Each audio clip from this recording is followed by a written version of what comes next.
Unplug your cleaning routine with the Ryobi 18-Volt One Plus cordless cleaning lineup. From tackling bathroom tile with the soap-dispensing telescoping power scrubber, to cleaning wet and dry messes with the 2-in-1 Wet-Dry Swift Clean Stick Vacuum, to cleaning up pet hair and debris with our advanced stick vacuum, Ryobi has a solution for every cleaning task. And because one battery powers over 300 products, you have the power to do more. Visit ryobitools.com to learn more. Sold exclusively at the Home Depot. Ladies and gentlemen, welcome to the Beautifully Broken podcast. I am so excited for today's guest, Bill Potts, up for the fight, how to advocate for yourself as you battle cancer, from a 5-time survivor. Bill is a motivational speaker. He is a business leader. He is an energetic community builder. He is an Ironman athlete, a dedicated father, and a husband. And he is currently in his 6th ongoing battle against cancer. We sit down and have a very candid conversation. Why he wrote this book. Why it is important to be an advocate for yourself at every stage of the journey. How to pick a team. We talk about how to care for yourself emotionally and mentally. And navigating a pandemic while being a severely immunocompromised cancer patient. This is something that I wanted to shake my fists at the sky as I heard people yell about what you should or should not do to manage your experience through the pandemic, because there are people operating under a different set of pretenses than you. So I want you to sit back. I want you to receive this story with such love and light because it's beautiful. Bill is a beautiful speaker. He is real. He's as real as they come. I'm going to stop talking. Let's jump on in. Welcome to the Beautifully Broken podcast. I'm your host, Freddie Kimmel, and on this show we explore the survivor's journey, practitioners making a difference, and the therapeutic treatments and transformational technology that allow the body to heal itself.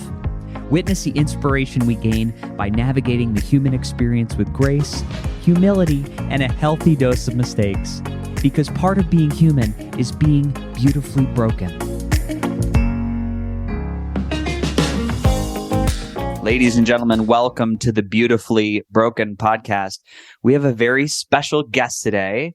I would like everybody to do a round of applause and welcome Bill Potts to the podcast. Welcome, Bill.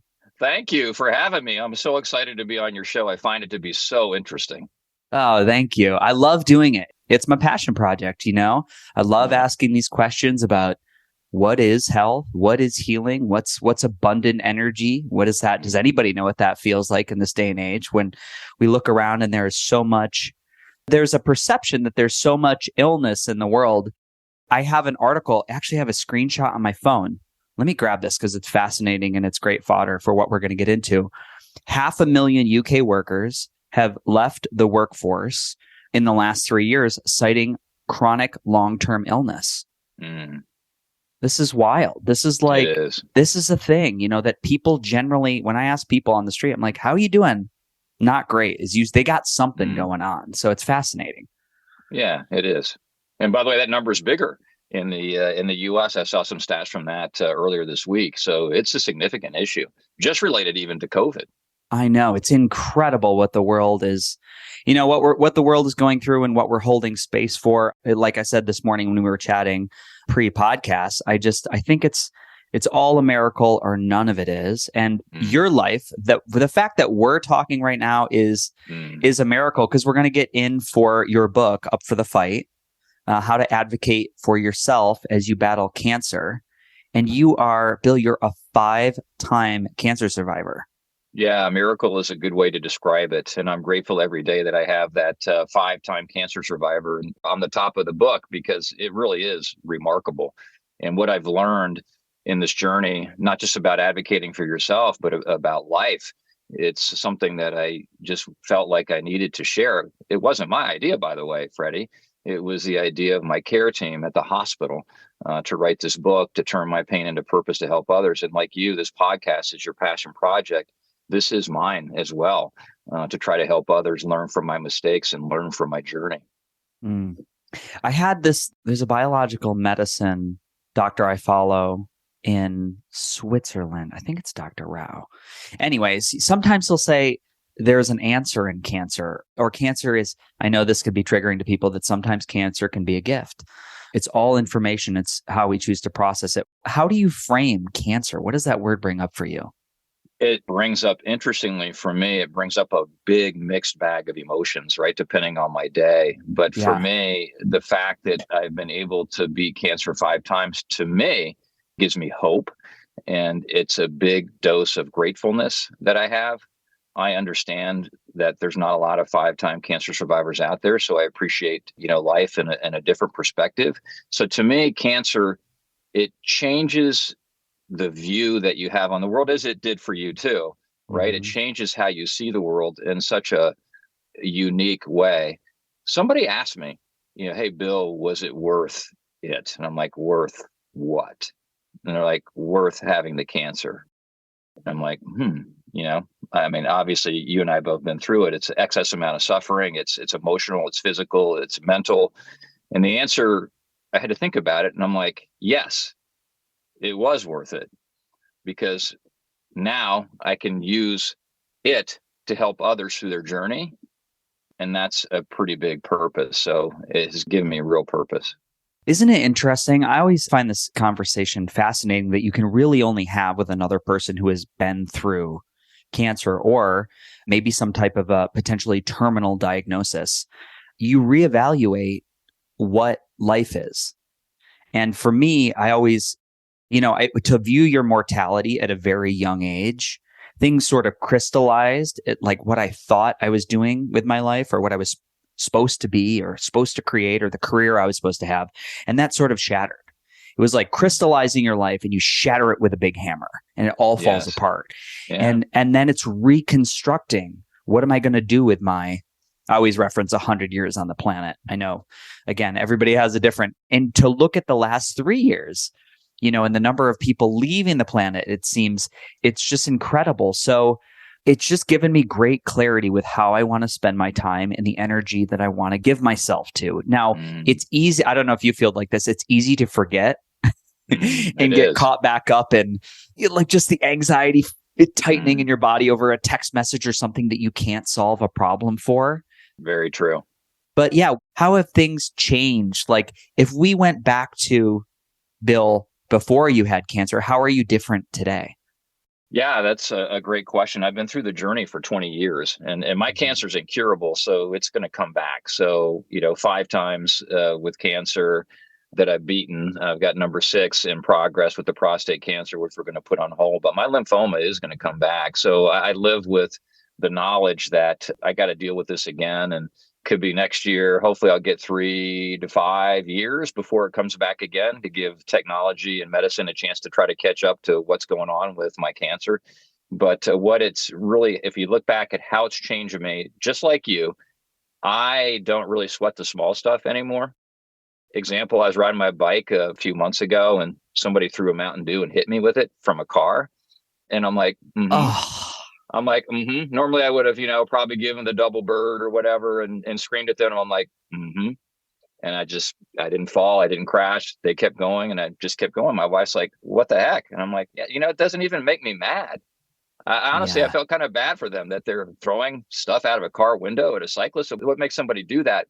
But I think if I really, the big thing I learned is, you mentioned it, is to live in the moment, like to be present in the moment. Like right now, the only thing that I'm focused on, period, is this conversation and you.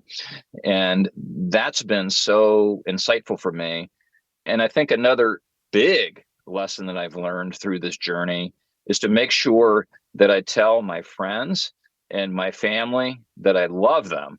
And as a guy, that can be kind of hard to do, right? In many cases, because the bro code is, do you tell your buddy that you love them? And now I do, because I didn't want to be that guy that didn't get the chance to say it, and they didn't want to be the person that didn't get a chance to say it. And it's opened up those relationships in such a different direction. I just had it with some friends last night. They were texting me like, hey, how you doing? And I'm like, just so you know, guys, at the end, love you guys. And they're like, love you back.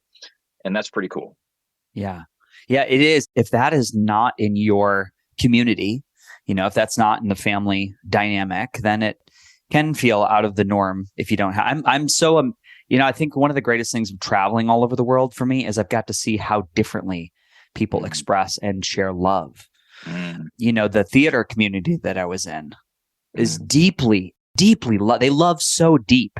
It's incredible. And that's normal. I love you. You always say good luck. You always say I love you when you leave the theater. I sang a concert last night in Austin, Texas, and I'm like officially a retired Broadway performer. I'm a retired music theater dude. But when we walked out, everybody said that, because we really had shared a bond. We had created this container where we were just sharing our gifts, our innate genetic gifts. Bill, if we walk back to, again, the time before you were ever diagnosed with cancer, you said your journey has spanned 20 years. And I know from your book, you've had multiple different types of cancers. I want to break apart the nuance of your story, but when did it begin? Yeah, 2002. So 20 years ago, I just went into my primary care physician, 42 years old, twin girls and a young son, and went into the primary care physician. And he looks at me and goes, "There's something on your thyroid. I can see it." And I'm like, okay. So that turned out to be thyroid cancer. I had my thyroid removed. And then I went through radiation ablation treatment, which is basically getting the same drug, iodine-131, that Chernobyl released. So I took that in pill form and was isolated in the hospital for a while. And they actually released me only when the Geiger counter, think about that, the Geiger counter said I was safe enough to leave the hospital, but not safe enough to be around my family. So that was a little bit challenging for a little while, but I thought I was done with the cancer journey. But then in 2008, I was diagnosed with stage 3 lymphoma. So I shifted my treatment and to a big cancer center in Houston called MD Anderson, and I beat it. And then in 2014, lymphoma again, 2019, lymphoma again. And then 2020 in July, it was prostate cancer, followed by September, lymphoma again. So I'm currently in remission from my lymphoma, though I am really beat up from the chemo.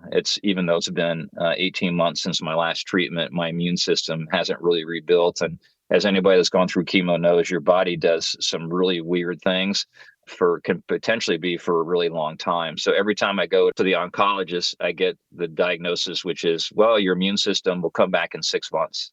And I go back in 6 months, and they're like, it'll come back in 6 months. And then I go back again, it'll come back in 6 months. And I'm like, I got it. So it's been an interesting life going through the COVID pandemic during chemotherapy, and then coming out of chemotherapy, going through it. So my journey really continues for a couple of reasons. Number one is coming back. And number two, I'm still dealing with a broken immune system, which is its own unique set of challenges of loneliness. Yeah. Can you break down, because you're an expert at this point, every cancer is different. Every cell makeup is different. That's the reason why they respond or don't respond to radiation or chemotherapy or whatever you're going to choose to use as your medicine. Can you break down and help the audience understand what lymphoma is? And even, I know there's subtypes of lymphoma, but what's happening in the body? Yeah, so lymphoma, you're right. There's, depending on who you ask, there's up to 61 different types of lymphoma, which is a blood cancer, which is really a cancer of the immune system.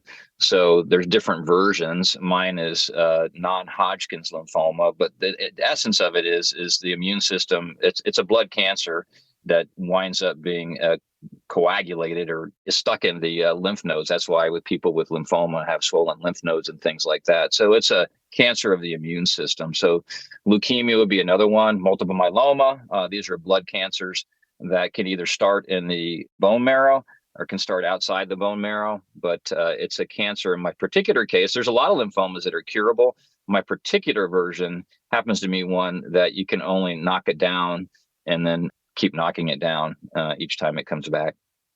Mm-hmm. And why is that? What would a physician walk you through? Why is this one only be able to be managed? They don't always know for sure, based upon what these particular cancers, why my particular version is not curable. But what they tell me, that the layman's terms of it, is they can knock it back, but it falls asleep. This is the remission piece. And for reasons they're not really sure, we'll just wake right back up and get back at it. They can't eliminate it. They can only put it to sleep.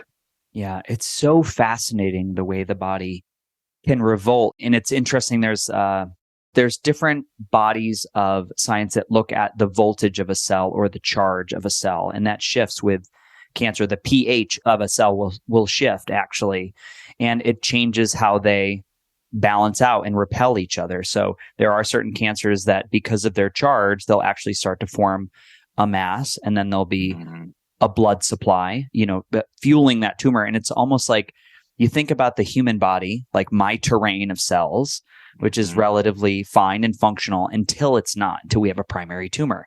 And then things go haywire. So let me ask you this, just because, all the fun stuff that I'm into, Beautifully Broken, and all the different unique wellness technologies, have you done anything to either help your body recover or manage the symptoms of treatment that would be considered holistic or outside the box? Yeah, that's 100%. And I don't think I explained too well my particular cancer, but it's a cancer. The lymphatic system has a bunch of different B's and T cells that kill infections. And mine really is a cancer of the B cells. So that's why I'm still immunocompromised, because the chemo wiped out the B cells, good and bad, as a part of my treatment. So I just want to make sure I clarified that for your audience. But yes, so if you look at exercise as being a key part of my lifestyle, I'm an Ironman athlete, and my doctors deeply believe that the healthy, active lifestyle that I lead, particularly the active piece, has been a big part of me being able to beat cancer so many times. That's 100%. So, for example, I was having a chemo treatment and they turned off. I was alarmed up. I was in the hospital. They alarmed up that I was alarmed up for heart rate, amongst other things. The alarm goes off. My heart rate's down to 42. They stop the treatment. They call the doctor. The doctor says, "Oh, don't worry about that. He's an Ironman athlete. That's his normal heart rate. Turn it back on." So, just in the sense of the heart rate, that's super important. But the exercise, I am always trying to stay in shape so I'm ready when it comes back. So exercise is super important. That's walking, that's running, that's swimming, trying to go anaerobic as often as I can, keep my heart strong, my lungs strong, my legs strong. So that's not exactly holistic, but it's pretty important, because a lot of cancer patients think that maybe they should just rest. There's times that you have to rest, right? There's times you can't. I couldn't go for walks, couldn't go for runs. So that's important. Vitamin D therapy, which to me is, I live in Florida, the Sunshine State. Every day I try to sit in the sun. Every day I try to be barefoot, connect myself with the ground and the earth for that energy that comes from the earth. Every day I'm staying hydrated. Every day, deep breathing. It's important to me. My diet has changed. My wife jokes it took me getting cancer 5 times before I finally cleaned up the diet. She's telling the truth. Yeah. But I finally got it right. And I hired a nutritionist and I work with a dietitian to make sure that I do the right thing. 2 things to manage side effects. 3 things, actually. Number 2, to boost my immune system, which is challenging. And then number 3, to try to prevent any future cancer. So red meat is largely out of my diet, way more fruits and vegetables. I limit dairy. Do things like ginger, cinnamon, green tea, those types of things. Right now, I'm doing a lot of colored peppers to try to boost my immune system, things like that. So all those have been really an integral part, and I get better as I go. And so this last time was the kitchen sink was thrown at me from a treatment perspective. I mean, even the treatment itself was pretty high risk. So it seemed like a good time to get the diet in particular lined up in a better way. So how about you? Is that some of the things that you did as well? Oh my goodness. I always joke. I say I was double fisting McDonald's biscuit sandwiches on the way to chemotherapy. They're so good. I didn't know. They're so good. Yeah, I didn't know. Now, I was very fit like you. I had like I joke, I have this picture. I had like an 8-pack, not a 6-pack. I had like an 8-pack. I was ripped when I got sick. I was very, very fit. I was dancing 7-8 shows a week professionally. So it was one of those things. As the experience went on and cancer turned into surgery number 2, went to surgery number 5 over 15 years, I dramatically started to change the quality of food I ate. And another thing that I really played with was eating windows, actually what you don't eat, taking breaks from food. I had a woman on that I released a podcast last Monday that had went to Siberia, who was considering medically assisted suicide. And she had done a 30-day medically supervised dry fast in which she had done almost like training for a marathon, 9 days, 11 days. Dry fasting is no water.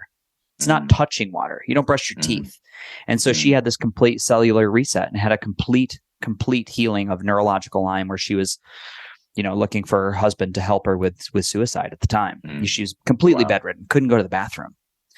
And she's great, so playing with eating windows when I do or don't eat. So almost trying to think about like intermittent fasting as a gym exercise. So I really like this methodology of like once a week, 24-hour. I like the idea of 3 days a month and then an extended fast every quarter. I'm not doing that right now just because I'm choosing to commit to all this entrepreneurship, which, when you have your hands on a lot of pots, you got to have energy in the machine. You do. So that's, what I do eat and what I don't eat. Obviously, like the quality of, like I don't eat food from a box, like no boxes, no wrappers, period. It's just whole foods. And it's really interesting to look at the research. I have people that like will trumpet and they're going to blast from the mountaintop that it's the vegan diet and it's, a juice fast, or it's going to be a carnivore diet. And there's actually the frustrating thing from an end user, there's good science to support both. Right. I just saw a longevity study which paired the vegan diet and the carnivore diet, like right out front, and it beat the Mediterranean diet. Wow. I mean, talk about, and it's something people don't want to talk about because we become so attached to like, well, this is what did it for me. And I think that's part of this podcast is having conversations with different people. And there is no right or wrong. It's like, how do you go inside and figure out what works for your body? True. The thing that you said about exercise and the Ironman aspect of your, the facility that was already built into your muscular structure and mechanism is really interesting to me. I do an exercise on Sunday. It's called ARX, Adaptive Resistance Exercise. It's like a biofeedback system that like, it's very safe. It's going to push against you as hard as you're going to give it resistance, the whole rep. And if you stop pushing, it stops.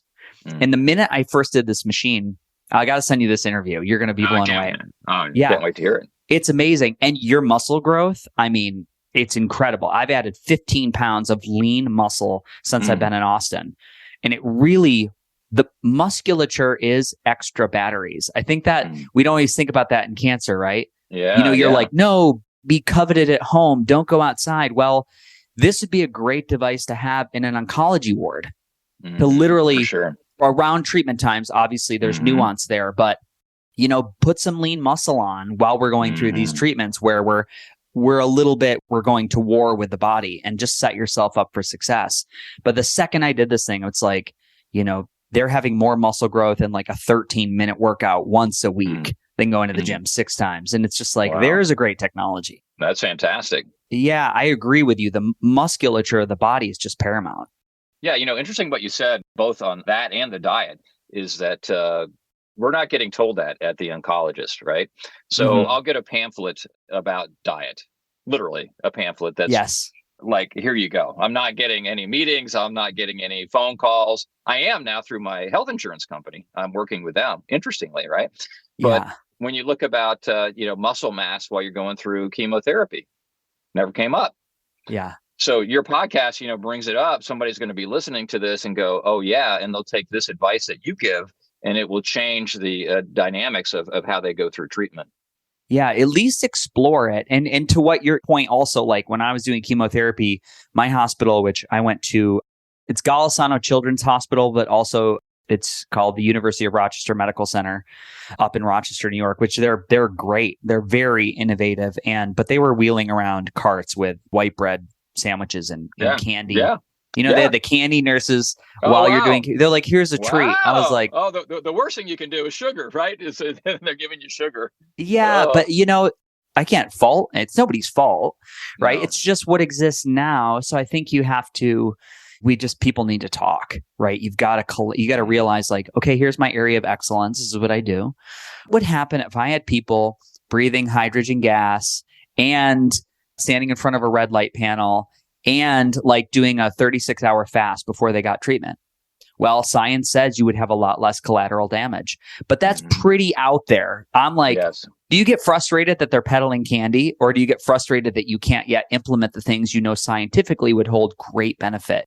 Yeah. We just got to keep talking. And we'll find a change maker to get in and like be that one person that like changes the paradigm. I think. Well, it's interesting. It's the same thing with hair, right? So a lot of times you lose the hair during chemo, and there's ways that you can prevent that from happening or limit the risk of it happening. And so a lot of people like me, I didn't want to lose my hair. Obviously, I mentor a lot of cancer patients and that are going through it. I'm like, but you can ask at the oncology center for this treatment. It's called Cool Cap or Digni Cap that'll help you limit losing your hair. And they're like, oh my gosh, that's just one small thing that's there that's slowly making it into mainstream. Now, when I go into the infusion center, I see those on the side of the wall, generally not being used because a lot of people don't know about them, but it's there if somebody knows and can ask to get it. Yeah.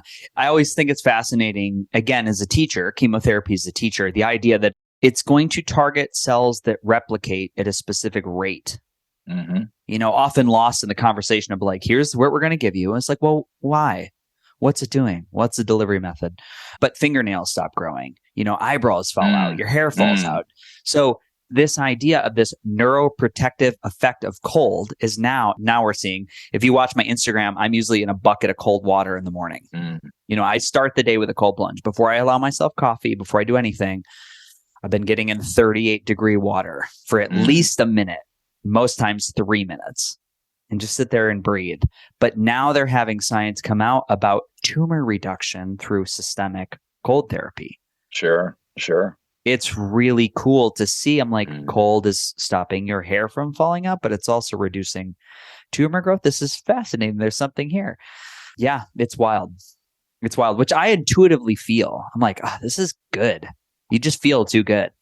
Yeah, I'm not at your level yet. I end my morning showers with the cold, but I am not dunking myself in 38 degrees. But you know what? If you're doing it, I'll give it a shot. Totally. I know. There's so much good stuff out there. Red light therapy has been clinically shown to help increase energy, circulation, increase testosterone production, workout recovery, hair growth, improve the depth of fine lines and wrinkles. I love red light therapy. It works. You stand in front of a panel, naked, you turn it on, you repeat, you reap the benefits. I think the only challenge for the customer with so many lights on the market is, how do I choose the right light for my body? I use LightPath LED for the following reasons. They include a 3-year warranty. They have panel options with pre-programmed frequencies or different pulse rates to add the benefit of pulse light to the body. Even Andrew Huberman, the famous neuroscientist from Stanford University, is celebrating the breakthroughs happening around 40 hertz. Well, this panel goes from 1 to 9,999. Finally, they go deep. LightPath LED is 60% near infrared, so that spectrum is the range that penetrates deeper into the tissues of the body. And finally, I have to mention after-purchase support. When you have a light and you purchase technology, you want to know how to best use it. And there is a 7,000-member group dedicated to helping you do that at LightPath LED. All of my mentors speak of mitochondrial dysfunction as the root cause of chronic illness. And red light is safe, it's effective, and it's an easy way to support full body wellness from home. So check out LightPath LED and use the code Beautifully Broken for a hefty discount in the checkout. Also, if you're interested in joining the LightPath LED team, join their affiliate program and get benefits from sharing a product that you absolutely love. Team LightPath, I'm out. You know what it is for me? I think it's the science behind the regulation of the autonomic nervous system, which they've shown we can have more influence on when we're in tune. And I think ice and breath just makes you go inside to such a deep level that now one of the purveyors of the movement, Wim Hof, everybody's seen Wim Hof. He can change his hand temperature on demand. Wow. He can change where energy goes in his body to different areas. To me, that's like, and he can teach other people to do it in a very short amount of time. I'm talking 10 days. Wow. There's conversations that, again, it's just like, maybe this is, I theorize, or maybe I call in, maybe this is what the podcast will become. You start having the right conversations, and it's like the universe tends to open doors to the right people who can make those changes, or at least pick up the phone and have a conversation, Yeah, it's interesting. The power of the mind to heal is still really underutilized. So, for example, at MD Anderson, when I went through my first lymphoma treatment, they actually taught me visualization techniques to try to improve the effectiveness of the cancer. So in that particular treatment, mine's a cancer of the B cells, which are part of the lymphatic system. Yeah. One drug, the drug would mark it, basically like mark it with like an X, tag it, and then the immune system would go ahead and kill it. This is immunotherapy. Back in 2008 when I got it, was still very, very new and not even mainstream yet. But I actually got the immunotherapy because I turned down the chemotherapy because I didn't want to lose my hair. And they're like, "What is wrong with you turning down our treatment plan?" I'm like, "You're MD Anderson. Surely you could come up with a better plan." And they're like, and they took it as a challenge, and they met the whole team. They got together and they said, "Yes, but the point of this is that you can use your mind in such a powerful way to heal your physical ailments that we're just starting to scratch the surface on that." I mean, the visualization technique, which worked, I was in remission in 12 weeks. And I'm like, okay, I wouldn't have thought of that. But they draw it out and they visualize how this works. And I'm like, dang, that's impressive. It's impressive and it works. Yeah. It's beautiful. And I don't think I want to go back to this because I know this is triggering for some people. They're like, it was triggering. I remember going through chemo and some guy called me. He's like, "You should be on these mushrooms." And I was like, "You can go fuck yourself." I was like, guess what you can do when you get cancer? You can avoid all the drugs. You go do mushrooms. Let me know how that works out for you. I remember having this very visceral response to this human being who's actually in my family unit. I said, "Some guy." Oh, wow. Okay. And I just got like so angry, because all I could feel was my diagnosis. And I was like, I'm going to die. Or I hope I'm not going to die. And I hope this medicine works. And this plan says it's not 100%. And we were going to get to this point. And when we get here, then we'll make a new decision. And it was just very scary. And a lot of it was motivated by fear. And so I just felt I was just going along with it. I was also very young, I was 26 years old. And again, I really had no understanding of the body or what health or nutrition or any of these things that I could do to have some sort of engagement or participation in my own improvement. Just didn't exist yet. But with that, it's like, and we'll loop back to my point. It doesn't have to be a this or that. The both and conversation of like, yes, like let's do standard of care or the best possible outcome for me. What else can we do, to support my mental health, my energy, my, the recovery of my immune system? Because I think that's where people get, we're a very polarized society. Is if you haven't seen this, Bill, it's in the news. Yeah, for sure. For sure. I mean, yeah. How do you feel about all that stuff? I've almost become numb to it, right? Because I've been going through it for 20 years. And so my advice for friends of and family of cancer patients is, number one, don't tell them what they should do. What really aggravates me is when somebody says, oh, Bill, you're going to beat it. I'm like, that actually infuriates me because I'm like, oh, I'm going to beat it. Then they follow it with, but you're going to beat it because of your good attitude. The attitude helps, but it's not going to save me. I've sat next to people with better attitudes than me, and they've passed away, and I'm alive. So I'm like, well, I know that's not true. So don't say it. Oh, you should try this juice. You should try this medicine. You should go to this country. I'm like, stop it. You should go see my doctor. Stop. I'm in control of my journey. I own it. And so instead of now, all these years later, I'm becoming numb to these things, and I basically like roll my eyes and ignore it. Right.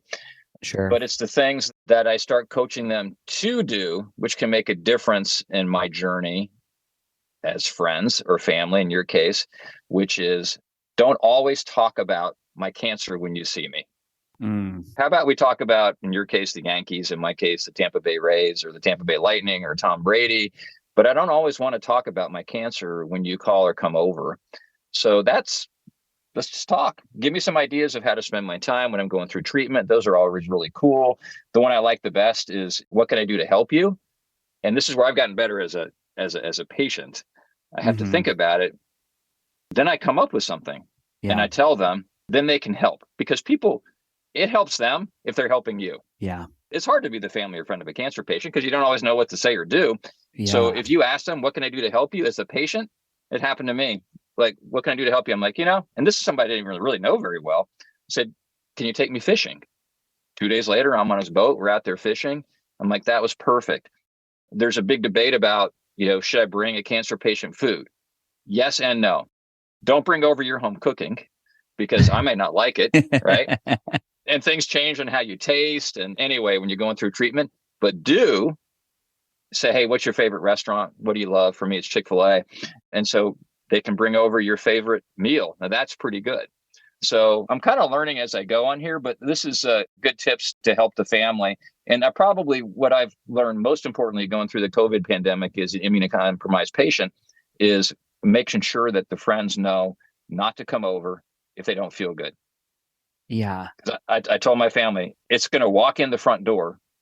And, when I was going through chemo, my chance of beating COVID was 45%. Yeah. I'm like, you can't let it walk in the door. So that's kind of become the norm, is to be careful around me. Mm-hmm. Look, that limits who you see, because nobody wants to be the guy that comes over and gets me sick. So it limits how many people come over, but we do come over and sit outside in the backyard, and that's okay. Yeah. I always had a very interesting lens that I viewed the pandemic through. I do, as people listen to the show, everybody knows what I do daily to manage and boost my own innate immune system. Yeah. So I have strong feelings about that. And I was like, God, I've worked so hard to rebalance and get my white blood cell count in the right range and manage my vitamin D and, things well beyond the basics.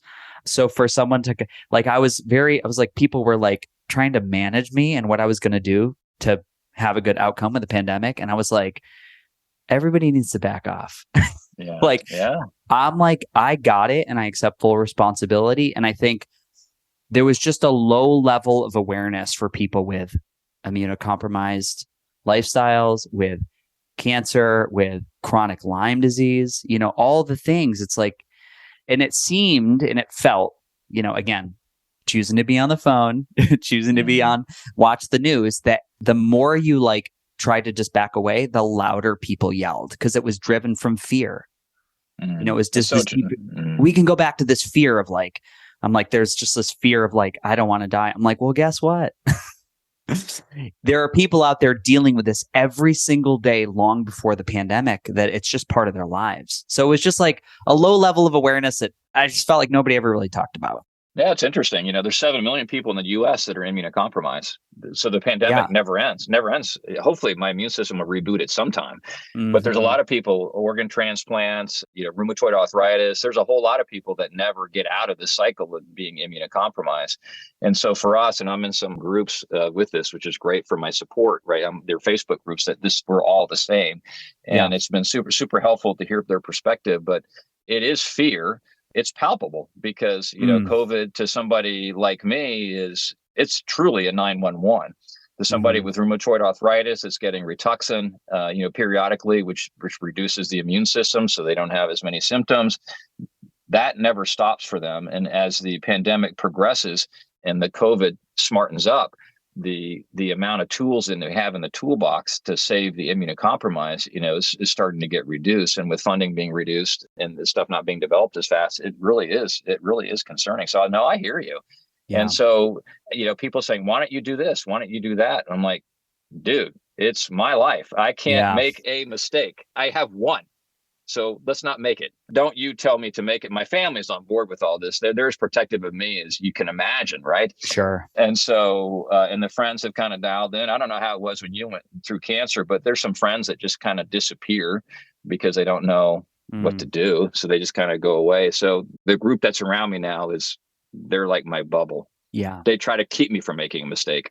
Mm-hmm. But at least you're getting out, right? Oh, 100%. All the time. Singing. Yeah. You're doing great. I'm living my life. And my, I think I hadn't been to I started with this. I think I was like, we need to push record because we were chatty Cathy and starting. It was lots of good stuff. I hadn't been to a doctor in almost 3 years. Wow. Hadn't been to a doctor. And I, from going every week for years and years and years, over a decade. And I just got to a place where I was managing the things I knew I needed to manage. Mm-hmm. I'm very tapped into my body, how I feel, energy levels, all the processes, right? How I'm sleeping, how I'm eliminating, how I'm recovering, how my mental, emotional health is. And as that started to really fortify, I felt comfortable enough to say, and also it's some of this stuff is pandemic induced. No doctor was seeing you. Yeah, true. My doctor was in Manhattan. I hid out in Reading, Connecticut for the pandemic. So that just turned into a 3-year endeavor. And I've just got a functional nurse practitioner here in Austin who is a genius. A genius, all the integrative stuff. He has an ARX, he has a gym in his office. Oh, wow. You get access to like fitness equipment when you go to see him. So he really understands the whole picture of health, and he's absolutely incredible. But we ran labs and he's like, oh, let's tweak this. Just little minor things. Just let's tweak, a little hormonal stuff and let's see how you feel. And it was like just a little bit itty bitty tweak was just a great return on performance and efficacy about how I wake up in the morning. So it's been good to take a break. I was spending, I don't know about you, but like the spend through these things can be wild. It can be. If it's not covered, or if it's, you got to do some experimental treatment, it's unbelievable. And it was nice financially to take a break from that. I was like, I quote the figure all the time, just like supplements alone, I was like $26,000, just supplements. That's no doctor, no medical treatments, anything. So it was nice to just pull back. How did you manage financially through this endeavor of going through cancer 5 times? Yeah, it's not uncommon for cancer patients to have to declare bankruptcy, right? So it can be really expensive deductibles. I've been fortunate that I've always had pretty good insurance, and right now I have it through the Affordable Care Act. So from me, financially, what it's done is it's forced me to be cautious to save more, because I wasn't sure I was always going to be around. I have 3 kids, right? And a wife that works, but I had the whole idea of I need to make sure they've got a nest egg. So our spending was never very crazy. We lived a very, very reasonable, conservative lifestyle on that side. Early on, I got some help from the Leukemia Lymphoma Society. Southwest Airlines helped me out. There's one period I went to Houston 23 times in a 24-month period, flying from Tampa to Houston for my stuff. And I worked with the social workers at MD Anderson to try to help out on some of those costs. And they were really great about it. But has changed my relationship with money in a dramatic way. I care less about money, drives my wife crazy, than I did before. The way I like to spend my money is not on stuff, but it's on experiences and memories that I can create. It's working out okay. My wife is really conservative, but I'm 62. I've worked my whole career, and I just want to spend it all, and enjoy time with family and friends. Obviously limited because I can't go anywhere right now. But once I get free to roam about the cabin, that's what I want to do. I want to travel. I want to go see my friends. I want to experience different cultures, all the stuff I had been doing as a part of my work and vacations before this last couple of years have happened. But yeah, and spending on healthcare, look, nobody gets a better return on investment than I do. So I have yet once to complain about the high deductible plan I'm on and what I have to spend. We'll figure out how to fund it. But seriously, I've beat cancer 5 times. And I know what the cost would have been if I didn't have insurance. So I'm grateful for it. Yeah. I mean, really grateful for it. Yeah. I mean, you know what it costs. Yeah. Energetically, financially, all the things, right? But my lived experiences taught me that there is nothing more valuable than being able to wake up in the morning and pursue what brings you joy and makes you feel a purpose in the world. That's like, there is no monetary value. You are wise beyond your years. It took me a while to catch up to that. Yeah, that's the thing, right? It's like, that's being a billionaire. Yeah. I know so many people with like so much money, they're so unhappy. Yeah. There's like a deep, it can be just like a deep sadness. And I'm so thankful to have something that I'm purposeful about. Yeah. Ladies and gentlemen, before we start this episode, I need to mention how I've upgraded my oral health and my immune system response in the last 30 days. I started using a supplement called Silver Biotics, and they have a line of products that incorporate silver, a century-old technology, utilizing silver, which is a metal with the highest electrical conductivity on the planet, but they've biohacked silver and literally surrounded these particles with a molecular coating that allows it to work much, much better. And when I say much better, I mean they have 420 independent studies, 60 patents, and it is 4x more potent than any silver on the market. So this is going to work on things like bacteria, mold, fungus. My result, or my N=1, is my gum health. My gums are like pink and glowing. They look amazing. And then I've just had a better balance, or I would say an even immune response after about a month. I would have you have this in your cabinet. If there's one thing we overlook, it's oral and dental health. And every single tooth is wired to an organ in your body. It's one of the most overlooked things I see people jump around. And this is something that is cheap, it's affordable, and you can get a great discount. It's like 20% using the code Beautifully Broken. So go over to silverbiotics.com and check them out. Bill, what lights you up in the morning? Like, what do you love, like, waking up and doing? What brings you the most joy?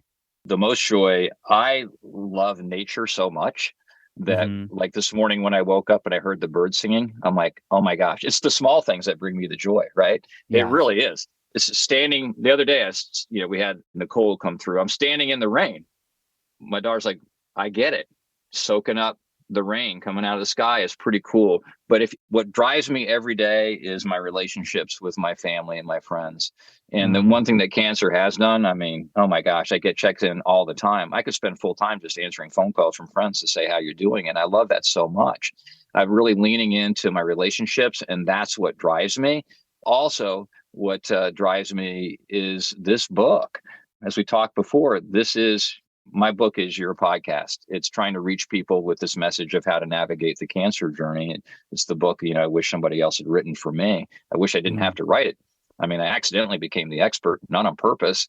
And so, this is my drive. So if I default on how I'm spending my time during the day, if I'm working on getting publicity for the book or getting this book into the hands of people, it's been a great day. It's not about making money. It isn't. My goal with the book was if I can change one life. Before the book was out, I gave it to a friend whose best friend had given up the fight, which, I almost did, and read the book, going through chemotherapy right now. And, so I got the one. Yeah. So now the rest is a bonus. Yeah, I totally agree. It's really interesting, the value that we place on money. For me, the hardest thing was like having to leave. My career was really starting to like build in music theater in New York. And if you've ever read any stories or listened to people talk about like the unemployment rate among professional actors, it's very high. Yeah, very high. And so I was just having this thing where I booked this show at the Kennedy Center. Oh, wow. I was going to sing for the president. Wow. The show was going to go to Broadway. It was the most I'd ever been offered in a paycheck. I was like, oh my God, you're going to pay me $2,000 a week to sing? Wow. Sick. Oh, I was so heartbroken. I asked my oncologist, I'm like, and I was diagnosed in November. The show was in March. And it was like, I was like filled with like 9 tumors in my abdomen. And I'm like, if everything goes great, can I be dancing in March? He's like, you better make other plans. He's like, you just got to switch. And I remember like sitting there being like, fuck. And in a minute, I just had to let it go and be okay with it.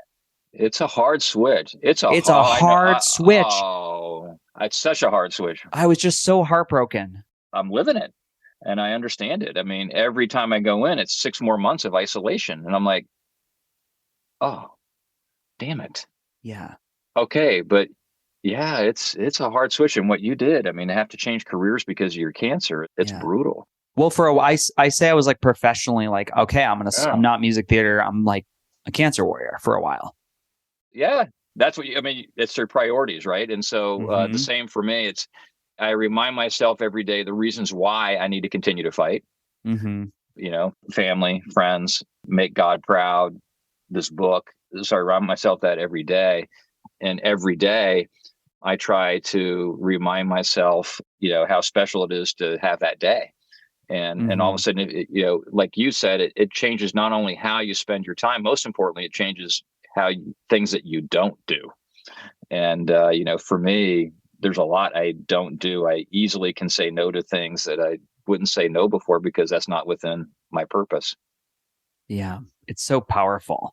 I often think about this in our culture, specifically in the United States. We tend to like celebrate these wild stories of recovery and the hero's journey. And not only did I beat cancer, but now I'm like, running $1 billion company. And it's like, there's lots of stories that don't get there. As I know, like there's plenty of people that I've known along this 2006 to 2023.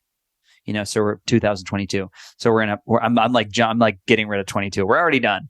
Yeah. It's a long journey. There's many of people that I have become friends with in an online space, and they don't lose their journey, but their journey takes a different turn.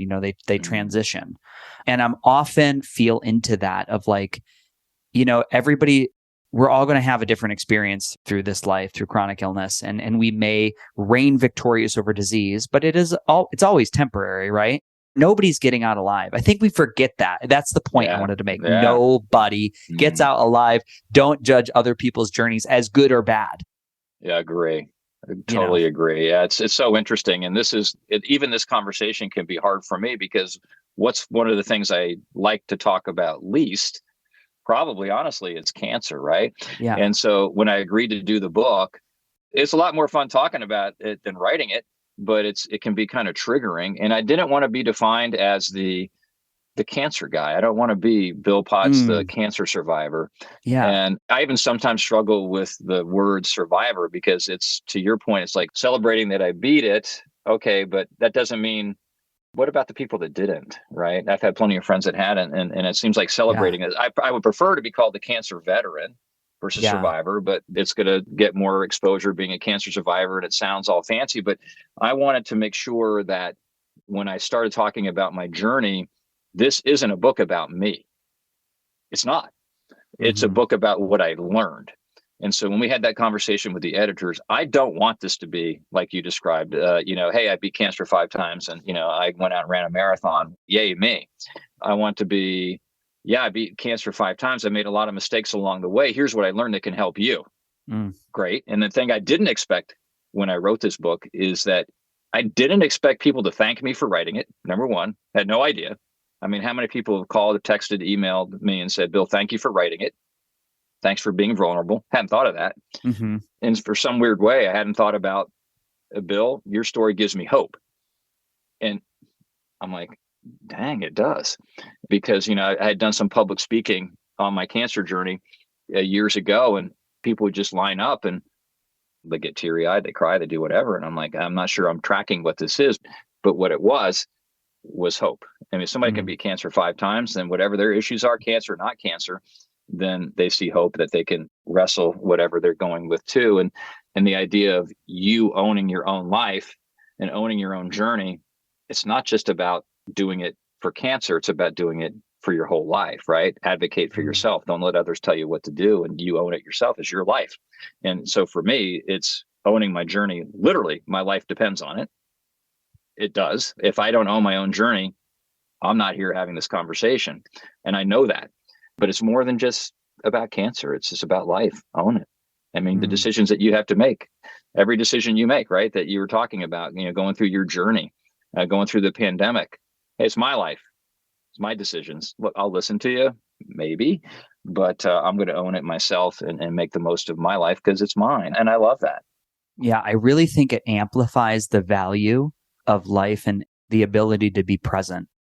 That's the gift I've taken from it. It's allowed me just to like savor the sips of coffee, savor the social visits, savor Netflix, savor a good book. It's just like, oh, let me just lean into how good this is. Because as you know, especially when you're in the middle of treatment and you're just like, you feel like a slug on the couch. You're like, I can't barely stand. Yeah. And to have some level of vibrancy or being able to engage with someone, man, it's like the nectar that life is worth living for.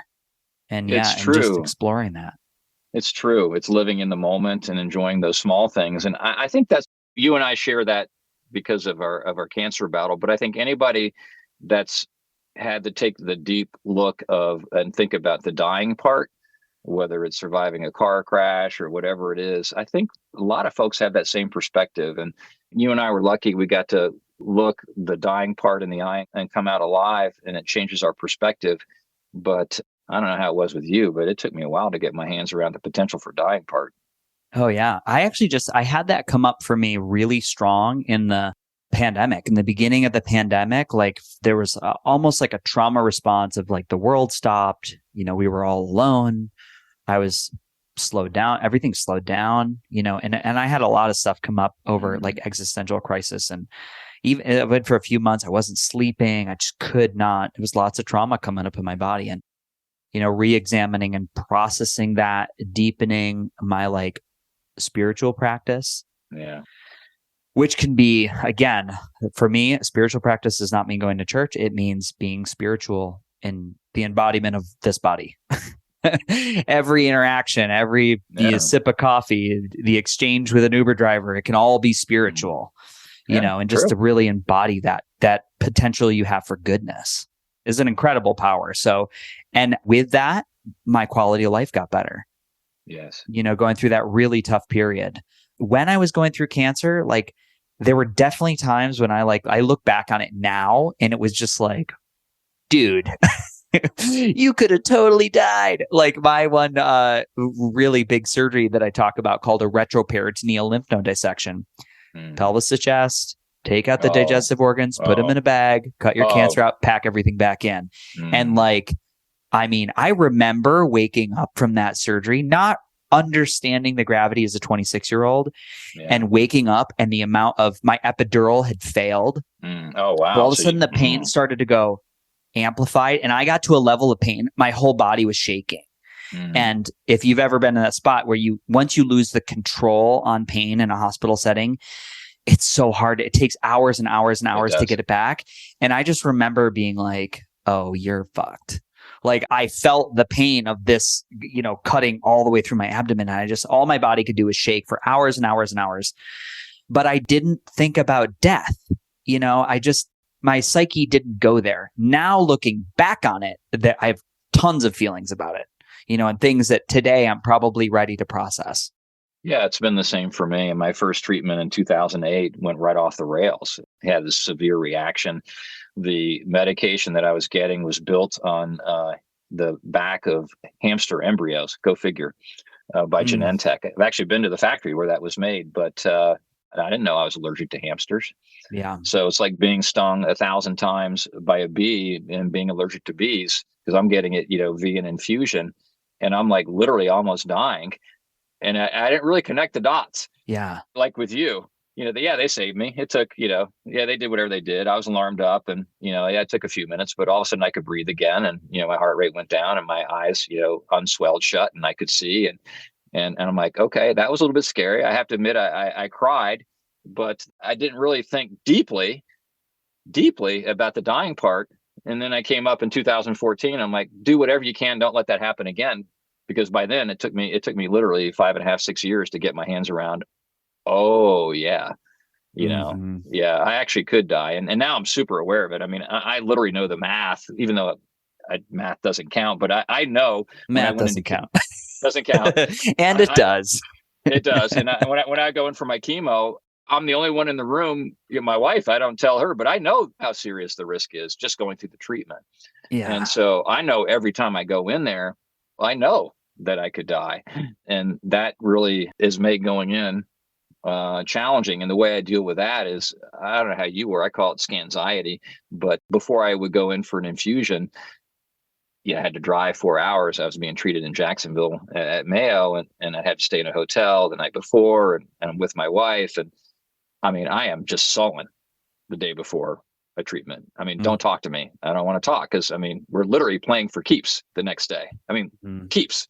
And so don't want to talk. But once I walk through the front door of the infusion center at the hospital, it's game on. I treat it like a job, and the emotion legitimately gets shoved down somewhere inside of me. And I can smile and I can go in and I can lay down. I can get drugged up. I can be there for 8 hours and I'm fine because, and I learned this from all my athletic stuff, is I set small goals along the way to achieve a big goal. So if you're going to do a marathon or Ironman, you got to build your mileage up to be able to do the big race.